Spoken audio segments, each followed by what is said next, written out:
Alright, hey guys, this is Christopher Jolly All Gen Gamer here today. Let's take a look at the evolution of the PlayStation 1 to PlayStation 5 controllers. And so it first starts off here. We just start off from PS1 and go all the way down to PlayStation 5. And before we go on, please be sure to subscribe and turn on notifications so you know when I upload new content here to this channel. And let's get started. So we have here the original PlayStation 1 controller, and it doesn't have the dual analog sticks or Dualshock analog sticks, just analog sticks.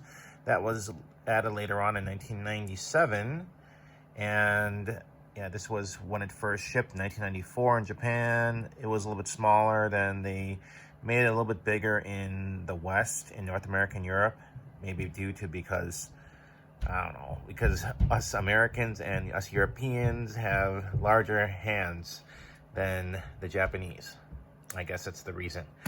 So we got that. Then in 1997, we got the dual analog controller. A lot of people, I didn't even notice until later again that this came out. And sorry for the jump cut there, guys.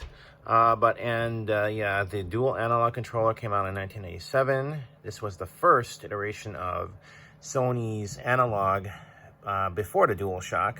And notice that these are plastic buttons. And this is longer than the Dualshock. You see that? It's longer place where you can grip your hands. And the dual analog, you can press the analog twice and it will simulate the flight stick. The dual analog flight stick for flight simulator games. So that came out in Japan and North America and I believe Europe. But the one in Japan had rumble, while the one in North America and Europe did not have rumble. So this came out in 1997, was discontinued a year later, or maybe not even a year later, and Sony introduced into the Dualshock, which we all know today. The Dualshock. First time I tried the Dualshock was the demo at, I forgot what food festival I was at in 1998, and it was for Gran Turismo. I'm like, wow, this is a really comfy controller, because I was playing Nintendo 64 until I tried this controller. I'm like, wow, this is much more comfy than the Nintendo 64 controller. So I was like, wow. So the Dualshock came out in 1998, and well, it's been the same since until the PS4 had a major revision. And then next we have the Dualshock 2. This is just a Dualshock for the PlayStation 2. It has, I think it has pressure sensitive. That's the difference between that and the PlayStation 1 Dualshock. And let me just check here. Does it have more shoulder buttons? No, it's the same. It's the same. Okay. So that is the Dualshock 2. Then in 2006, when the PlayStation 3 was released, they had a company was suing Sony regarding the rumble, so they had to release a Dualshock. Well, they had to put it on the shelf. They had to release the PlayStation 3 with just a 6-axis controller, the motion controller, without any vibration or dual vibrating inside. So it was just called the 6-axis. I don't have that. I did have it, but then I got rid of it when I sold a PS3 Fat because it wasn't working. Because I didn't want the 6-axis one by itself. Maybe I should not have sold it because it didn't have the Dualshock. I was so used to Dualshock 2 and Dualshock 1 that it was weird to play PlayStation controller without any, rumble at all. So it's kind of odd. So I just sold that. But that came out in 2006. In 2008, after they had the settlement reached with that company, they released a Dualshock 3, and this is the Dualshock 3, which is this one has Dualshock 3 and 6-axis controls, and Yeah, it's basically a wireless controller difference, and has the 6-axis motion controls where you can move around the controller, and has a longer L2 R2 button than the previous PlayStation 2. So we got that going, and then after that, in 2000, I'm sorry, it's kind of dusty here, I gotta clean that up. And then in 2013, we got this one, which is the Dualshock 4. I have aftermarket grippers because I prefer it. It gives more grip. But yeah, this one came out with the PlayStation 4. This has a speaker. It has a light bar. It has a touchpad, which was used like in the first year, but didn't really get used after that much. Then